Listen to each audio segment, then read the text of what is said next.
राहुल गांधी की भारत जोड़ो यात्रा पर पूरे देश की निगाहें टिकी हुई हैं, खासतौर पर सत्ताधारी दल बीजेपी की, क्योंकि जब जब भी देश में राजनीतिक यात्राएं हुई तो उन्होंने बदलाव की कहानी लिख दी। ऐसे में सवाल उठ रहे हैं कि क्या राहुल की यात्रा भी बदलाव की गवाह बनेगी? क्या भारत जोड़ो यात्रा होगी कामयाब? क्या है कांग्रेस का प्लान? कांग्रेस की इस यात्रा से क्यों डरी हुई है बीजेपी? देश में कब कब हुई ऐसी यात्राएं, इनका क्या पड़ा असर? तो दोस्तों, आज की स्पेशल रिपोर्ट में हम इन्हीं सवालों पर करेंगे विस्तार से चर्चा। नमस्कार, मैं हूं अंशिता श्रीवास्तव। तो आइए जानते हैं कि कांग्रेस की ये यात्रा कैसे बीजेपी की बढ़ा रही है चिंता। दोस्तों, देश में कई बार ऐसा देखा गया है कि यात्राओं ने मजबूत से मजबूत सरकारों को झुकने पर मजबूर कर दिया है। कई बार इन यात्राओं के चलते सरकार को सत्ता से बेदखल होते देखा है। ऐसे में कांग्रेस भी 7 सितंबर को एक ऐसी यात्रा निकालने जा रही है जिसे कांग्रेस के लिए संजीवनी के रूप में देखा जा रहा है। अगर ये यात्रा सफल हुई तो भारतीय जनता पार्टी के लिए 2024 चुनाव जीतना आसान नहीं रह जाएगा, क्योंकि इस बार कांग्रेस जमीन पर जुड़ने का प्रयास कर रही है और कांग्रेस की इसी कोशिश ने बीजेपी के अंदर खलबली पैदा कर दी है। अपनी इस यात्रा को लेकर कांग्रेस सांसद राहुल गांधी ने ट्वीट करते हुए जनता से जुड़ने की अपील भी की थी। लाखों रंग समेटे हुए ये इंद्रधनुष का वेश है, कन्याकुमारी से कश्मीर तक जुड़ रहा मेरा देश है। मैं आ रहा हूं आपके शहर, आपके गांव, आपकी गली, आपसे मिलने। हम सब साथ मिलकर अपना भारत जोड़ेंगे। ऐसे में सवाल ये है कि क्या ये यात्रा हो पाएगी सफल? तो दोस्तों, इस सवाल के जवाब के लिए हमें इतिहास के उन पन्नों को खंगालना पड़ेगा जब देश में बड़ी बड़ी यात्राएं निकाली गई और उनके जो परिणाम आए वो हैरान करने वाले रहे। तो आइए जानते हैं कि देश में कब कब हुई यात्राएं और इनके क्या रहे परिणाम। दोस्तों, ये कोई पहला मौका नहीं है जब भारत में कोई पदयात्रा या रथ यात्रा हो रही हो। हमारे देश में समय समय पर यात्राएं निकाली गई जिनके सहारे जन समर्थन जुटाया गया।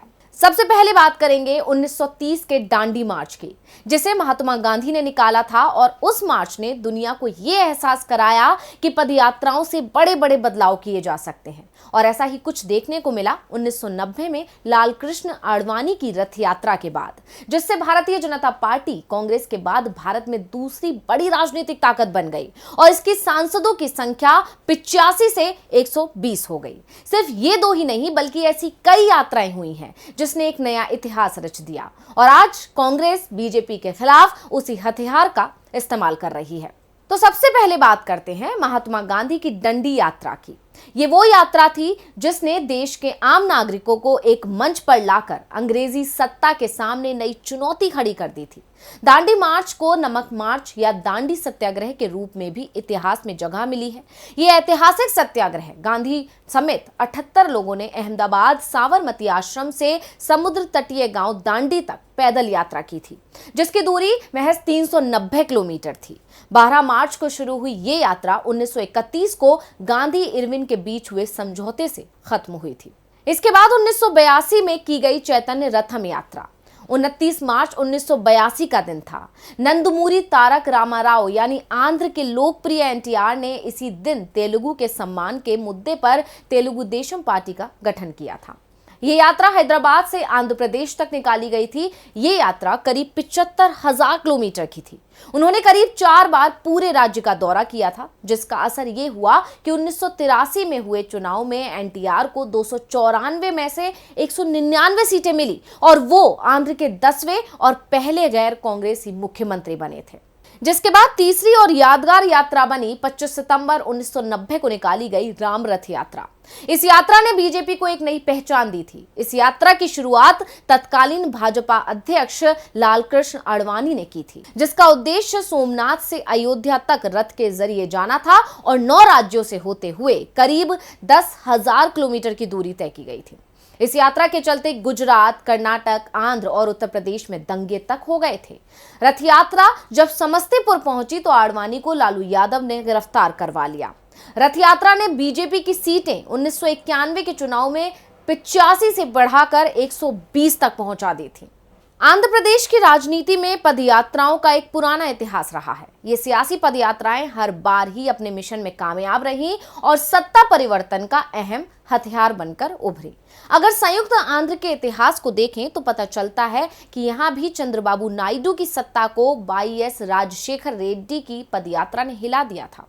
2003 में जगमोहन के पिता और आंध्र के पूर्व सीएम वाईएस राजशेखर रेड्डी ने प्रजा प्रस्थान यात्रा शुरू की थी। 60 दिनों की इस पदयात्रा में उन्होंने आंध्र प्रदेश और तेलंगाना के कुल 11 जिलों को कवर किया था। इस यात्रा के दौरान उठाए गए मुद्दों से वाईएसआर लोगों के दिलों में बस गए। उनकी कोशिशों से ही कांग्रेस यहां लोगों से मजबूत संपर्क बना पाई। इसका नतीजा ये हुआ कि 1995 से सत्ता में काबिज चंद्रबाबू नायडू को मई 2004 में सीएम की कुर्सी छोड़नी पड़ी थी। जगमोहन रेड्डी ने वाईएसआर कांग्रेस पार्टी बनाई और पिता का फॉर्मूला अपनाया और 2019 में पिता की पदयात्रा के फॉर्मूले से उन्हें जीत मिली। वाईएसआर कांग्रेस ने आंध्र प्रदेश विधानसभा की 175 सीटों में से 151 सीट जीतकर जनता का विश्वास हासिल करने के साथ ही लोकसभा की 25 में से 22 सीटों को भी अपने नाम किया था।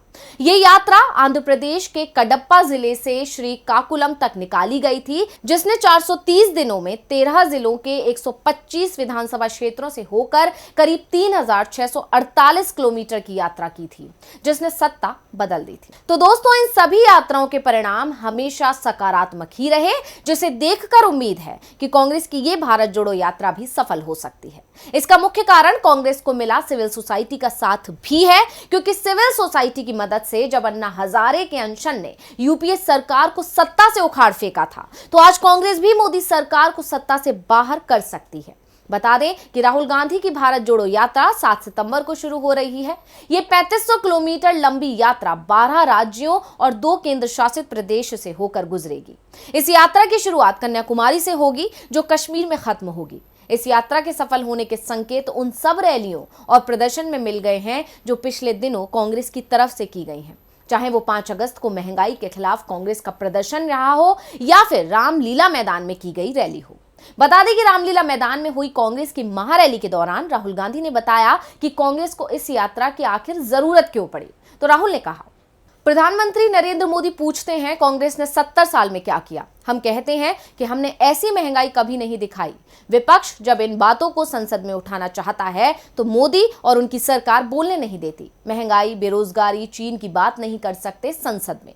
टीवी, अखबार पर इनका दखल है। हमें सीधे जनता के बीच जाना है, क्योंकि मीडिया पर इनका नियंत्रण और संसद में ये बोलने नहीं देते, तो यात्रा करनी पड़ेगी। इसलिए भारत जोड़ो यात्रा की जरूरत पड़ी है।